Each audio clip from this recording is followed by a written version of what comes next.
Nous sommes en ligne avec Jean Petot. Bonjour, merci d'être avec nous. Vous êtes politologue à Sciences Po Bordeaux. Que vous inspire ce maintien de François Fillon? D'abord, j'allais dire un incroyable imbroglio dans le déroulement. Et ce que le reportage de Maryse Burgot montre bien, cette succession, on va dire, de surprises, d'imprévus, de non-information, et jusque dans l'entourage le plus immédiat, hein, puisque vous avez vu les personnalités qui étaient ainsi dans l'expectative pendant toute cette matinée. Ça, c'est le premier élément. Deuxième élément, c'est qu'il y a à l'évidence une volonté de dramatiser très très fortement la situation. Bon, on pourrait dire presque que François Fillon a préféré devancer l'annonce officielle de la justice pour rendre publique cette convocation et surtout, comme on dit, monter très rapidement dans les tours pour prendre à témoin l'électorat, en tous les cas celui qui le soutient, de la situation judiciaire. C'est un jeu qui est un jeu compliqué, très risqué, qui ressemble un petit peu à une forme de chantage, y compris d'ailleurs par rapport à son camp politique, en disant on y va, vous me soutenez jusqu'au bout, où on saute tous ensemble. Justement, Bruno Le Maire renonce à être conseiller de François Fillon. On l'apprend juste après Oui. son discours. Est-ce qu'on peut s'attendre à d'autres désertions autour de François Fillon? Je sais pas, c'est compliqué de sonder les intentions des uns et des autres. D'une certaine façon, en prenant l'attitude un peu jusque-boutiste, ou en tous les cas un peu extrémiste que François Fillon a pu prendre, il a aussi voulu, je crois, asphyxier toute tentative massive de rébellion. Ce qui est certain, c'est que bon, la défection de Bruno Le Maire, elle est plus symbolique qu'autre chose. C'était un des candidats à la primaire. Son score a été assez ridicule, donc d'une certaine façon, on ne peut pas dire qu'il pèse beaucoup dans le noyau dur de l'électorat Fillon, mais ça jette une ombre supplémentaire au tableau et d'une certaine façon, François Fillon n'a pas besoin de ça. Mais comment est-ce que François Fillon peut relancer sa campagne, sa dynamique? On voit qu'il a du mal à aller voir les Français, on sent que son message n'imprime plus. Comment est-ce qu'il peut faire? Je pense qu'il va essayer de poursuivre un petit peu flamberge au vent, comme on dit, hein, un peu en essayant d'ignorer toutes ces critiques. Le seul inconvénient, c'est que le 15, c'est 2 jours avant la clôture des candidatures. On voit bien que François Fillon a essayé d'anticiper cette séquence juridictionnelle dès maintenant, 15 jours avant sa convocation chez le juge.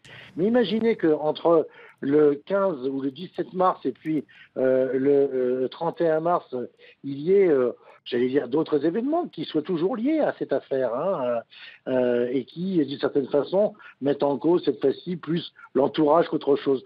À force de prendre tout le monde à témoin des injustices qui lui sont faites, François Fillon risque quand même de se retrouver dans une situation assez intenable. Et là, il y aura véritablement plus d'issue possible puisque les candidatures auront été closes et que ce qui pouvait paraître comme éventuellement possible ce matin même, c'est-à-dire l'interchangeabilité des candidats, on a pensé un temps éventuellement à l'hypothèse du retour de Juppé, sera rendu impossible matériellement à partir du 17 mars. Alors Jean Petot, vous restez avec nous une seconde, je donne les réactions des uns et des autres. D'abord de Benoît Hamon qui affirme que l'affaire Fillon rend médiocre cette campagne présidentielle. Jean-Luc Mélenchon, lui de la France Insoumise, il donne des conseils, le mieux serait peut-être que la droite se trouve un autre candidat. Et puis écoutez, le favori des sondages, Emmanuel Macron. Je n'ai pas de commentaire à faire à titre personnel, simplement 2 considérations.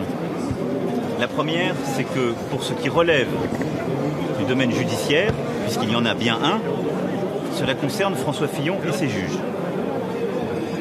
Pour ce qui est du domaine public et de la vie politique, les Français seront juges. Mais ne donnons pas au vote démocratique le rôle de l'absolution. Voilà, les Français seront juges. Jean Petot, finalement, cette affaire, c'est du pain béni pour Emmanuel Macron? Peut-être dans la mesure où ça peut l'éloigner encore en termes de score potentiel lui faire davantage prendre de l'avance sur François Fillon. On va bien voir si l'appel à la résistance de François Fillon va lui permettre de sortir de la zone des 18-20% dans laquelle il est un peu enfermé aujourd'hui.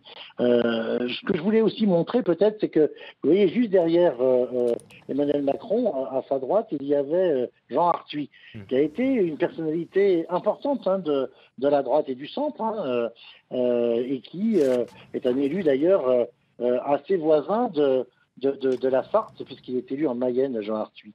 Et d'une certaine façon, on peut imaginer que peut-être que des élus, et non des moindres, en particulier modérés, Modem, UDI, etc., décident peut-être d'abandonner Fillon à son sort, considérant que c'est un jeu très dangereux, celui qui consiste à jouer l'électorat contre la justice. C'est un jeu très dangereux, y compris peut-être pour le maintien des institutions dans notre pays.